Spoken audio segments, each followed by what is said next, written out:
Yung mga nagsasabi na sa una lang yan masaya.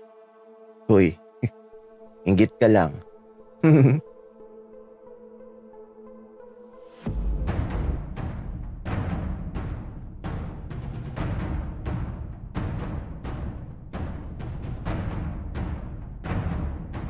Kaibigan, huwag mong kalimutan mag-subscribe sa aming channel at huwag din kalimutan i-click ang notification bell at subscribe button. Subscribe na!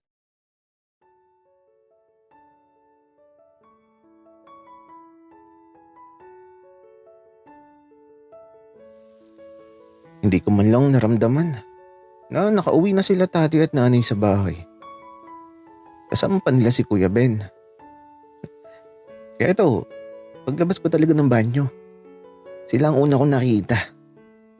Nakatingin sila sa akin na puno ng pagdududa. Ang ingay kasi namin ni Allen sa banyo. Ay nako, nakakahiya talaga.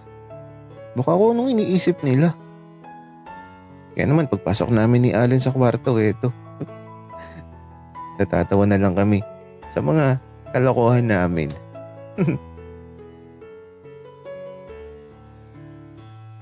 Jared, nakakahiya sa tatay at nanay mo. Ang kulit mo kasi. Wika ni Allen. Hayaan mo na, Allen. Nag-enjoy ka naman sa pagligo eh. Wika ako.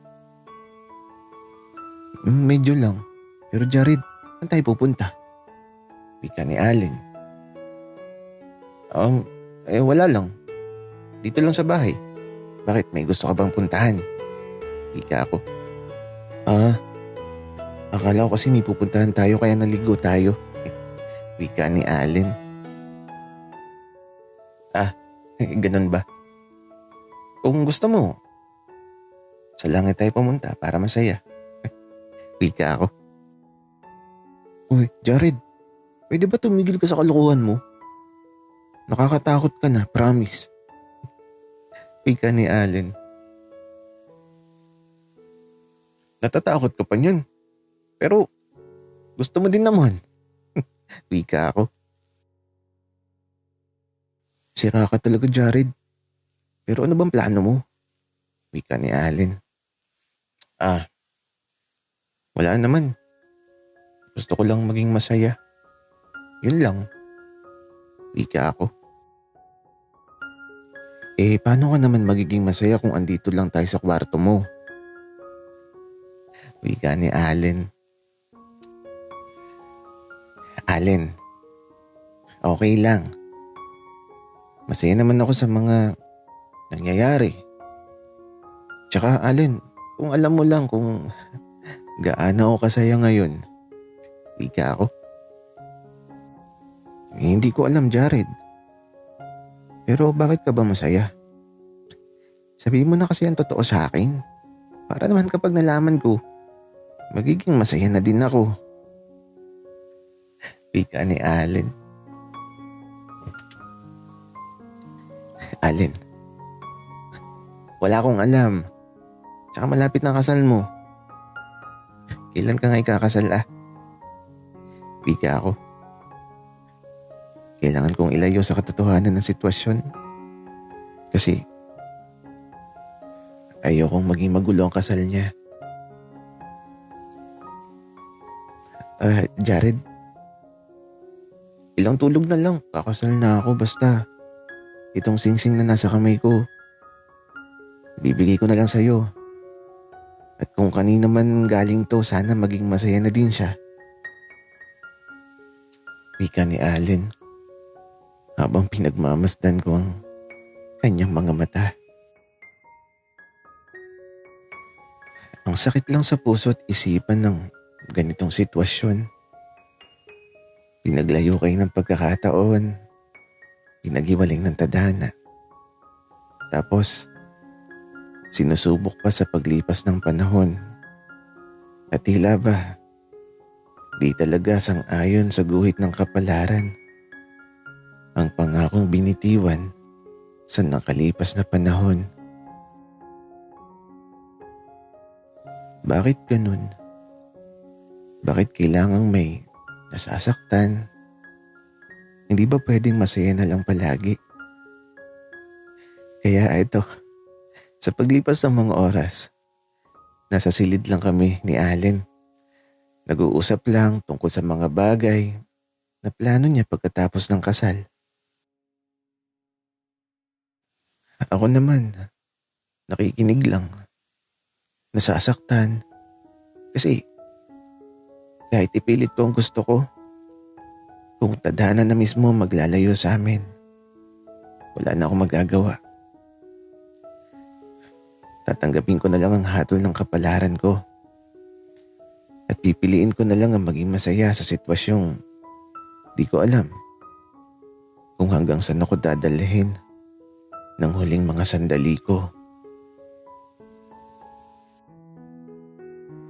Pero huwag kayong mag-alala. Pipiliin ko palagi ang maging masaya kahit nasasaktan na ako. Kaya ito sa paglipas pa ng mga araw, parang ayoko nang umalis sa bahay si Allen. Subalit kailangan na niyang umuwi. 2 tulog na lang kasal na niya. At ako naman, 2 tulog na lang. Hindi ko na alam ang magiging takbo ng buhay ko. Jared, uwi na ako. Sa kasal ko huwag kang mawawala. Hihintayin kita dun. Tsaka Jared, mamimiss kita. Wika ni Allen habang ito, naglalakad kami patungo sa sakayan. Sige, darating ako. Ang tanging sagot ko. Jared, bakit parang di ka naman ata masaya? Wika ni Allen. Masaya ako Oh, sakay ka na. Wika ako. Jared, paalam. Wika ni Allen. Tapos ito, iyakap niya ako ng mahigpit. At matapos ang mga yakap niya, tuluyan na siyang sumakay sa jeep. At tila ba, huling mga yakap na ni Allen ang sandaling yun sa buhay ko. Mga huling yakap niya, nababaunin ko hanggang sa huling sandali ng buhay ko.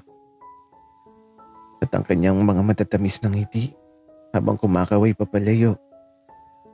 Mga ngiting nakamarka na sa isipan ko. Kasi alam kong wala nang pag-asa mga pangako sa nakalipas ko. Umuwi na ako kaagad sa bahay matapos ko siyang maihatid. Nakakalungkot lang isipin na sa ganito matatapos ang lahat. Pagkarating ko, ewan ko ba? Pero naghanda ako ng malaking bag tapos nagsimula na ako mag-empake ng mga damit ko. Ewan ko ba kung bakit ko ginagawa to. Tapos eto, nakita ko ni tatay at nanay. Kaya nilapitan nila ako kaagad. Anak, saan ka pupunta? Wika ni tatay. Wala lang tatay, parang ang sarap magbakasyon muna sa malayo. Wika ko. Anak, dito ka na lang sa bahay. Alam mo naman na may karamdaman ka. Mas mabuting dito ka na lang. Wika ni tatay.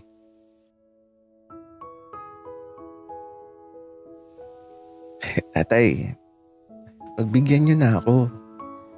Hindi ko naman pababayaan yung sarili ko. Tsaka, lagi akong tatawag sa inyo. Tsaka tatay, nanay, may gusto lang talaga akong puntahan na lugar. Wika ko.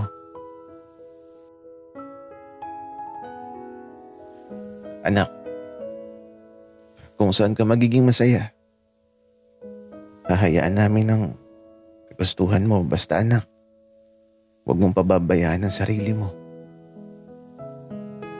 Wika ni tatay. Samang-ayon din si nanay. Opo, nanay, tatay, Kailangan ko lang talaga na mahanap ang sarili ko. Babalik din naman ako basta wag po kayong mag-alala sa akin. Wika ko. Pero anak, kailan ka ba aalis? Wika ni tatay. Hindi ko alam tatay. Basta, ihanda ko na lang yung mga gamit ko. At kapag di niyo na ako nakita, huwag niyo na muna akong hanapin. Kasi, masaya ako sa lugar na patutunguhan ko. Wika ko. Dahil sa mga huling sandali ko, kailangan kong makarating sa lugar kung saan kahit mag-isa ako, pipiliin kong maabot ang mga pangarap ko. Kahit kinalimutan na ako ng tadhana ko.